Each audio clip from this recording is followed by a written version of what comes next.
Assalamualaikum warahmatullahi wabarakatuh.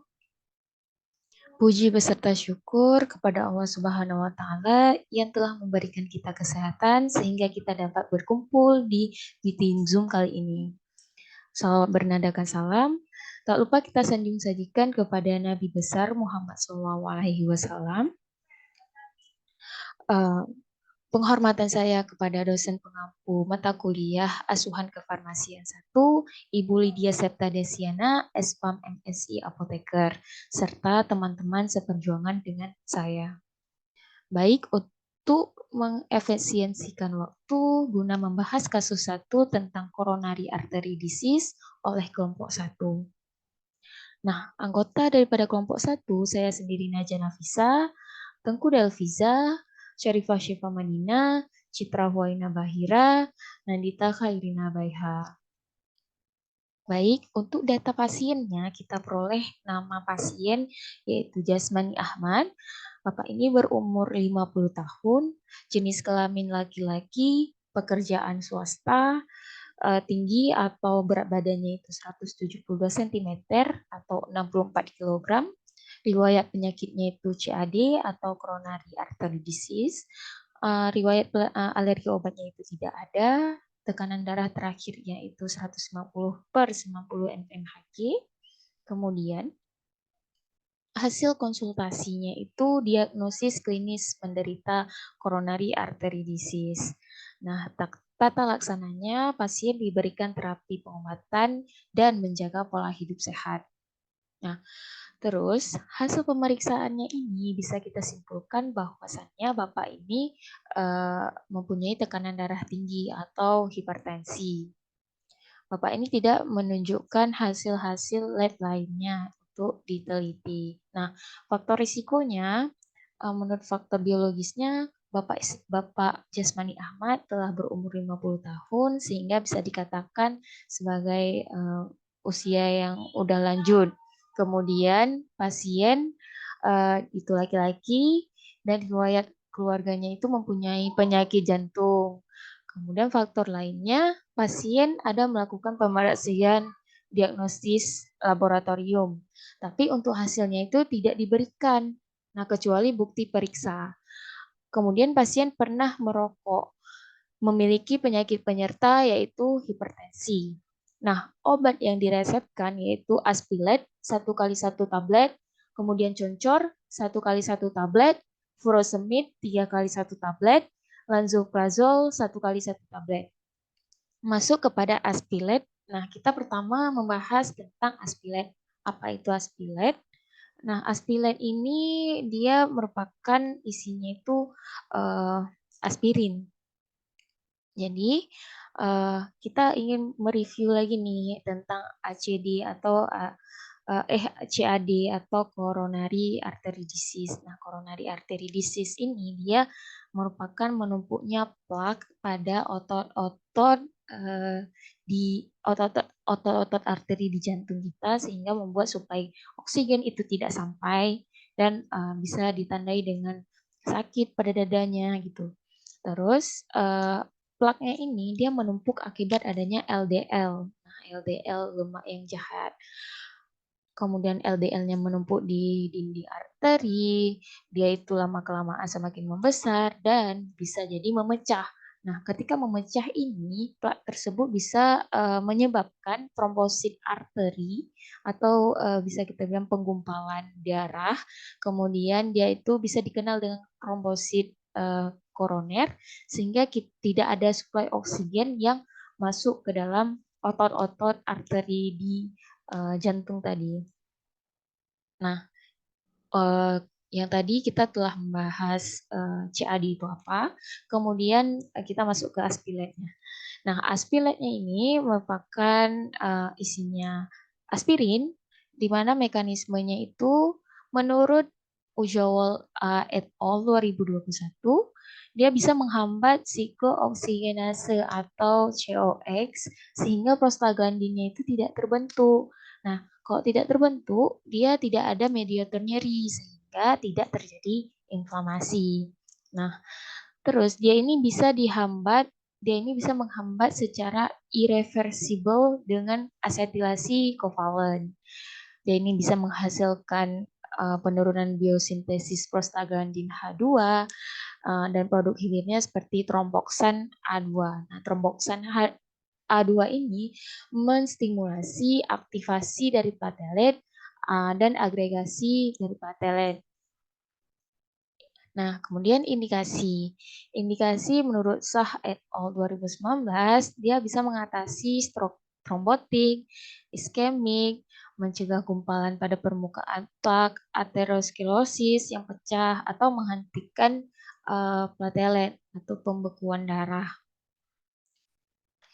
Kemudian lanjut ke isi, dosis, omset, durasi kerja, produk, dan dana clearance. Nah, menurut Ujawal et al. 2021, isi daripada aspilat adalah aspirin. Kemudian dosisnya itu 75-100 mg atau kurang dari 300 mg per hari. Ini dia itu sebagai antiplatelet. Nah, antiplatelet aspirin ini dia digunakan untuk pasien tertentu saja. Nah, seperti penderita STEMI. Nah, STEMI ini dia merupakan penyumbatan arteri koroner sehingga otot-otot jantung itu tidak tersuplai oksigennya dan stroke trombotik. Nah, jadi aspirin ini tidak asal dipakai saja ketika misalnya kita mengalami nyeri, tapi kita langsung minum aspirin itu tidak dibenarkan. Jadi aspirin ini pemakaiannya untuk pasien khusus, itu terjadinya penyumbatan. Terus omset dan durasi kerjanya itu 1-4 jam dan durasinya itu bisa sampai 10 hari. Kemudian dia ini benar produk dan renal clearance-nya itu 85%. Nah, efek samping.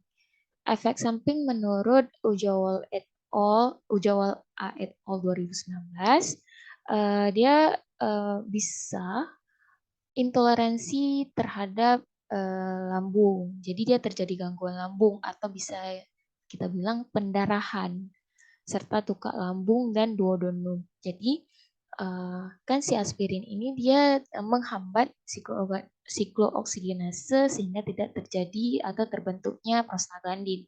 Nah, prostaglandin sendiri bukan hanya untuk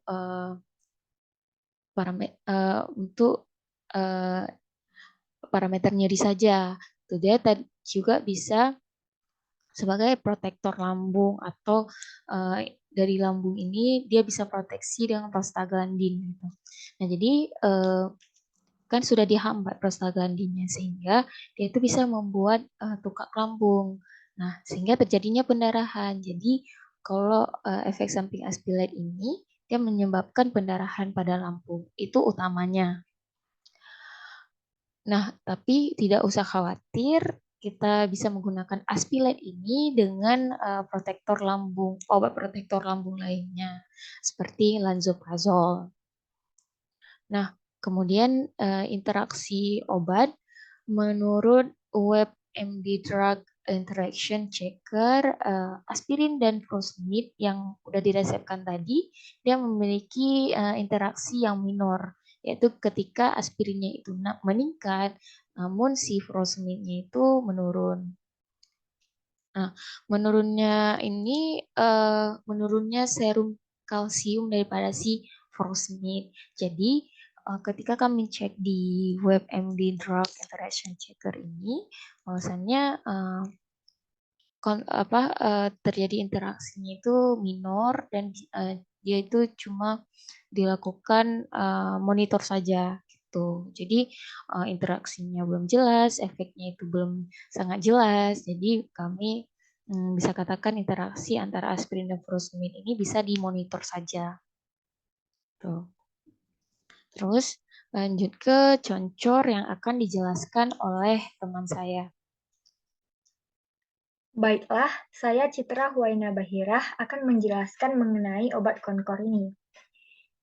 Obat konkor ini itu berisi bisoprolol, di mana dia itu sebagai obat antihipertensi, di mana digunakan dosisnya itu untuk hipertensi 2,5 hingga 5 mg per oral setiap harinya.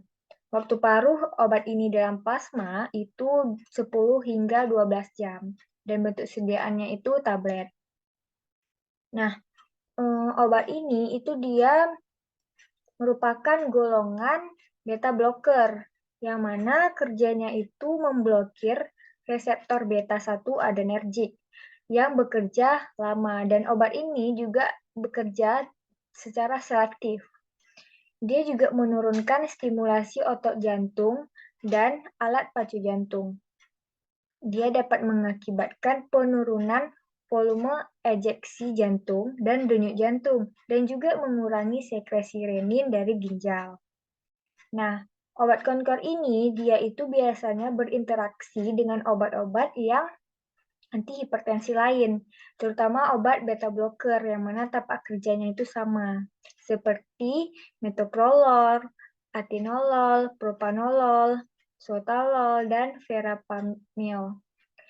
Itulah karena dia dapat meningkatkan efek penurunan tekanan darah pada pasien dan detak jantung yang kuat, karena tadi kerjanya itu sama-sama menurunkan tekanan darah.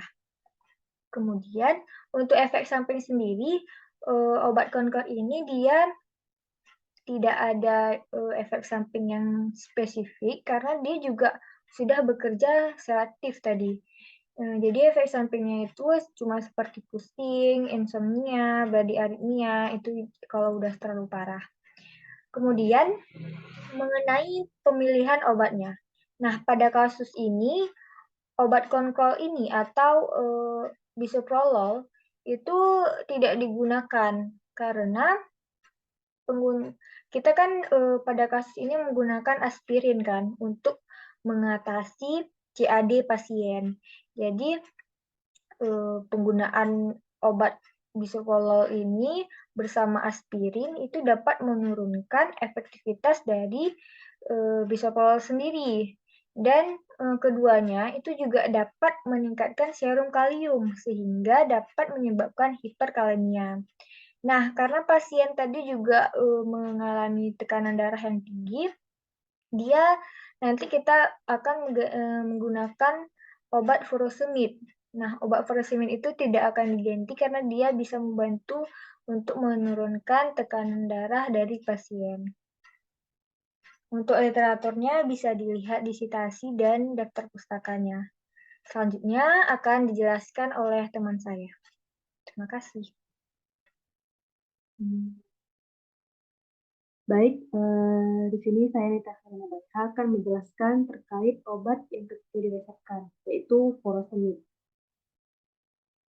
Nah, furosemid ini memiliki merek atau nama lain, yaitu Laxis atau Furoscix. Furosemid ini merupakan golongan obat diuretik loop, di mana dosisnya itu sekitar 20-80 mg yang diberikan secara oral.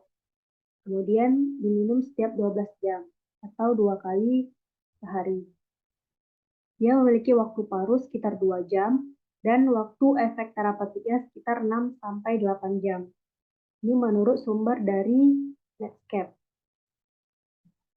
Kemudian untuk indikasi furosemid sendiri dapat mengobati kondisi dengan kelebihan volume dan edema sekunder akibat eksaserbasi gagal jantung kongestif, gagal hati, atau gagal ginjal termasuk sindrom nefrotik. Mekanismenya yaitu menghambat reabsorpsi tubular natrium dan klorida di tubulus proksimal dan lengkuh Henle. Obat furosemid ini kontraindikasi terhadap salah satu obat yang telah diresepkan pada pasien tersebut, yaitu obat aspilet atau aspirin. Nah, di sini aspirin itu dapat meningkatkan kalium serum, sedangkan furosemid dapat menurunkan kalium serum. Nah, jadi pada penggunaan bersama antara furosemid dan aspirin terjadi interaksi obat dengan mekanisme farmakodinamik, di mana kombinasi kedua obat ini dapat mempengaruhi tekanan darah pasien, karena dia dapat menurunkan efek terapeutik dari furosemid. Interaksi obat antara furosemid dengan aspirin ini merupakan interaksi obat dengan tingkat kepatuhan yang minor.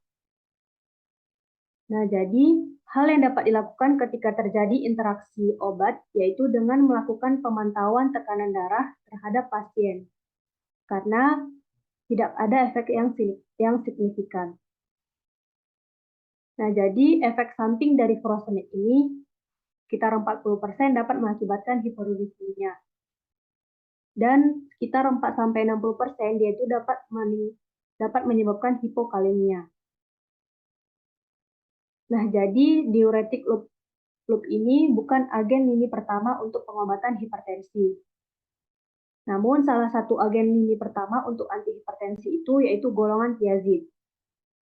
Jadi menurut penelitian menunjukkan bahwa diuretik tipe tiazid dengan dosis tinggi yang digunakan sebelumnya dapat menurunkan blood pressure atau tekanan darah lebih dari furosemid. Namun, kurangnya data hasil jangka panjang untuk penggunaan diuretik loop sebagai agen lini pertama dalam pengobatan hipertensi. Namun, ini bukan merupakan bukti tidak adanya manfaat atau kurangnya keamanan. Jadi, diuretik loop secara luas diresepkan untuk pasien hipertensi dengan CKD atau chronic kidney disease. Namun perlu penelitian lebih lanjut untuk menetapkan dosis dan membandingkannya dengan diuretik tiazid. Baik, itu yang dapat saya sampaikan. Selanjutnya akan dilanjutkan oleh teman saya. Baik, selanjutnya saya Syarifah Syifa Madinah. Di sini saya akan menjelaskan tentang lansoprazol. Jadi lansoprazol ini merupakan salah satu obat dari golongan PPI atau proton pump inhibitor, di mana dia ini diindikasikan untuk mengatasi gastric ulcer atau tukak lambung. Jadi berdasarkan literatur yang kami temui, si lansoprazol ini dia memiliki efek yang lebih besar dalam mengatasi tukak lambung dibandingkan dengan obat-obat dari golongan PPI lainnya. Dan dia juga memiliki efek yang lebih cepat dalam meredakan gejala-gejala yang dirasakan oleh pasien. Jadi di dalam literatur itu, si penguji ini melakukan uji berdasarkan dari beberapa obat yang ada di dalam golongan PPI. Nah, hasil uji yang ditemukan yaitu si lansoprazol ini memiliki efek yang lebih besar dibandingkan obat lainnya. Untuk efek sampingnya sendiri, si lansoprazol ini bisa menimbulkan ketidaknyamanan dalam perut. Dia juga bisa menyebabkan sakit kepala, dan ada rasa nyeri dada atau tidak nyaman di dada. Untuk pemilihan obatnya, kenapa lansoprazol ini dipilih di dalam kasus ini? Itu tuh karena si lansoprazol ini dia berfungsi untuk mengatasi efek samping dari aspirin. Jadi seperti yang udah dijelaskan sebelumnya, kalau si aspirin itu akan menimbulkan efek samping yaitu gangguan pada lambung. Sehingga lansoprazol ini dipilih untuk mengatasi kemungkinan terjadinya efek samping yang disebabkan oleh si aspirin. Untuk dosisnya sendiri itu tuh ada 15 mg setiap harinya. Jadi dosis dari lansoprazol itu yaitu antara 15 sampai 60 mg setiap harinya. Nah, pemilihan dosis 15 mg ini itu karena di dalam kasus ini lansoprazol berfungsi sebagai profilaksis. Jadi dia berfungsi untuk mencegah kemungkinan terjadinya efek samping yang ditimbulkan oleh si aspirin, sehingga dosis 15 mg itu tepat untuk diberikan di dalam penggunaan kasus ini. Pemilihan obat ini juga didasari dari penelusuran kontraindikasi antara lansoprazol dengan obat yang digunakan.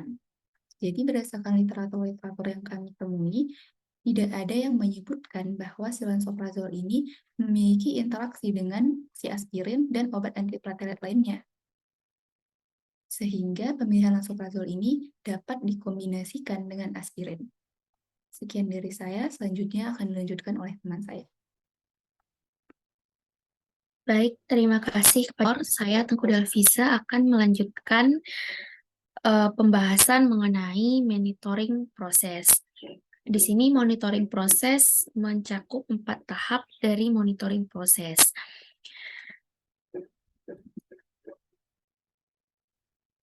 Pertama, kita akan melihat parameter pemantauan untuk terapi aspirin. Jadi, di sini parameter subjektif terapeutiknya, pasien diberikan aspirin itu untuk menangani pembekuan darah. Karena tadi pasien didiagnosa atau memiliki riwayat penyakit CAD.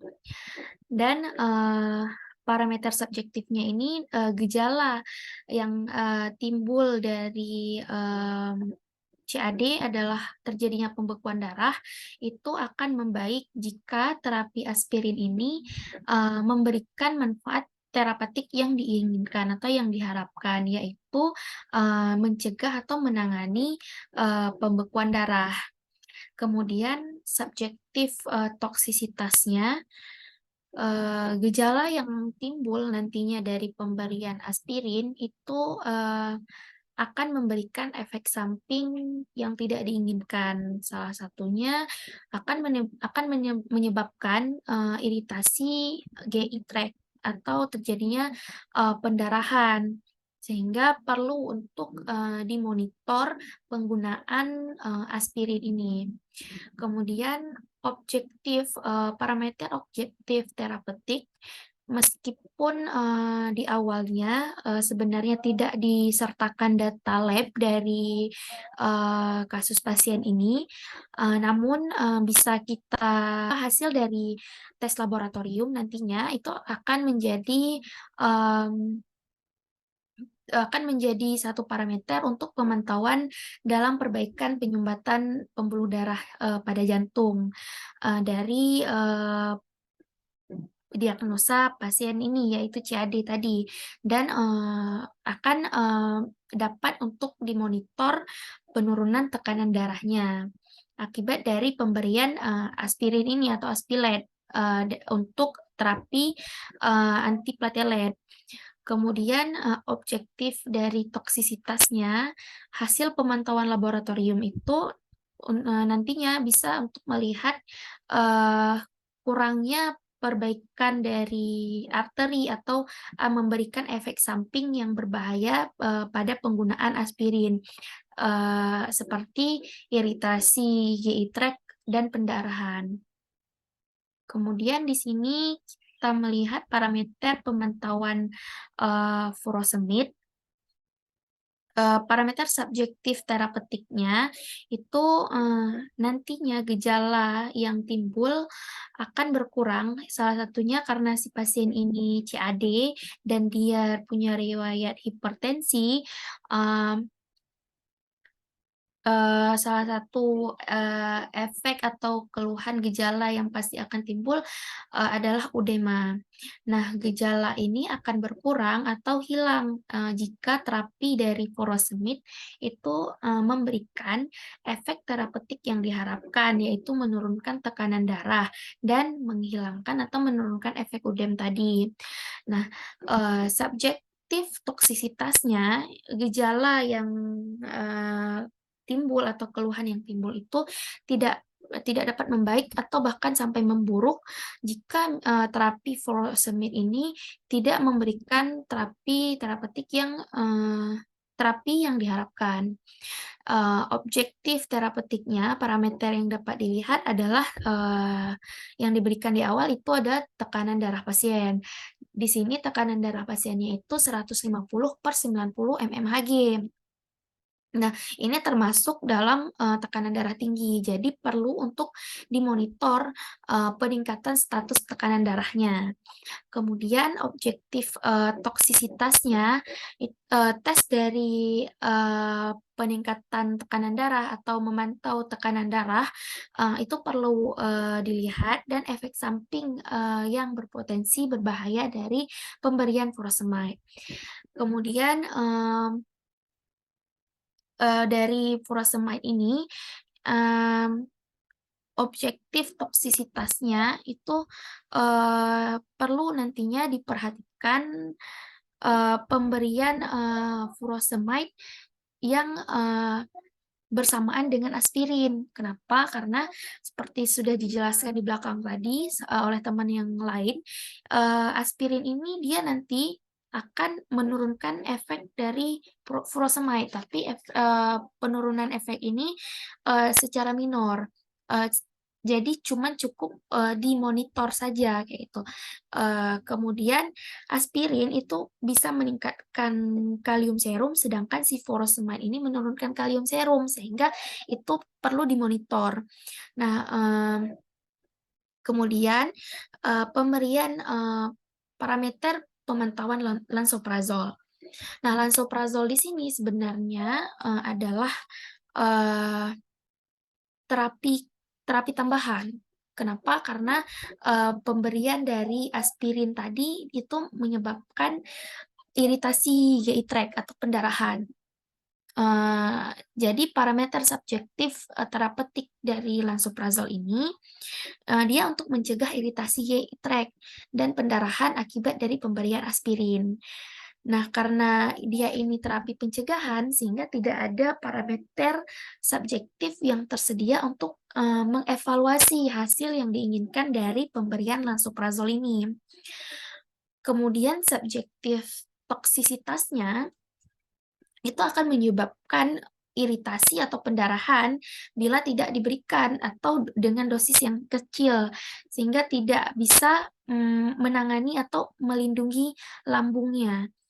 Kemudian parameter objektif terapeutiknya itu tentu untuk melindungi saluran cerna dari penggunaan aspirin ini. Kemudian untuk objektif toksisitasnya itu terapi penggunaannya itu terbatas. Kemudian ada obat Concor. Concor ini isinya bisoprolol, seperti yang udah dijelaskan tentang obatnya di belakang. Nah, kami di sini memilih untuk menghentikan penggunaan Concor. Kenapa? Karena penggunaan Concor ini bersamaan dengan aspirin itu dapat menurunkan efektivitas dari Concornya pertama, dan yang kedua aspirin dan Concor ini keduanya dapat meningkatkan kalium serum, sehingga pasien akan menjadi hiperkalemia. Efek sampingnya hiperkalemia, sehingga penggunaan Concor sebagai antihipertensi dihentikan. Jadi digunakan satu saja, yaitu furosemide dengan antiplateletnya aspirin, dan dengan pemberian lansoprazol sebagai terapi tambahan. Kemudian yang kedua, kita melihat rencana pemantauan terapinya dari salah satu tahapan monitoring proses. Di sini rencana pemantauan terapi yang kami lakukan adalah yang pertama harus rutin memantau tekanan darah pasien selama 2 kali seminggu. Untuk apa? Ini untuk melihat efektivitas dari pemberian furosemide untuk menurunkan tekanan darah pasien pada terapi tahap awalnya. Kemudian perlu diperhatikan waktu minum obat dari furosemide dan aspirin. Tidak diberikan secara bersamaan, tapi diberikan jarak dalam meminum kedua obat ini. Misalnya aspirin itu 1 kali 1 tablet dan furosemide-nya 2 kali 1 tablet, itu diminum furosemide-nya selang 4 jam setelah meminum aspirin. Ini melihat dari omset kerja aspirin 1-4 jam. Jadi pertama diminum lansoprazol dulu untuk melindungi saluran cernanya, lambungnya, kemudian diminum aspirin untuk sebagai antiplateletnya. Setelah selang 4 jam baru diberikan furosemide. Kemudian perlu juga diperhatikan pola hidup dari si pasien, karena pasien tadi dia pernah merokok dan riwayat hipertensinya itu dari keluarga. Jadi pemantauan pola hidup perlu diperhatikan, misalnya rajin berolahraga dan memakan makanan yang sehat dan mengurangi atau menghentikan merokok. Kemudian pemberian Concor tadi tidak dilanjutkan karena digunakan hanya furosemide sebagai terapi antihipertensinya. Kemudian tahap yang ketiga adalah memperoleh data. Nah, data karena di awal sedikit kekurangan data dari subjektif dari pasien, sehingga perlu perlu untuk memperoleh data. Memperoleh data ini dengan bagaimana memantau respon pasien terhadap terapinya itu dengan interval waktu 2 kali seminggu. Nah, cara memperoleh data itu dengan wawancara pada pasien sebagai data subjektifnya, kemudian dengan melihat data rekam medik atau data hasil laboratorium sebagai data objektifnya. Kemudian data tersebut nantinya perlu didokumentasikan sebagai data pemantauan dalam format yang mudah untuk ditelusuri dan mudah untuk dinilai. Nah, tahap terakhir dari monitoring proses adalah menilai respon terapi. Setelah kita mendapatkan data tadi, kita mengkaji data subjektif dan objektif untuk melihat respon terapi terhadap pasiennya. Dengan melihat efektivitas kerja dari aspirin sebagai antiplatelet untuk mengencerkan atau menghambat pembekuan darah.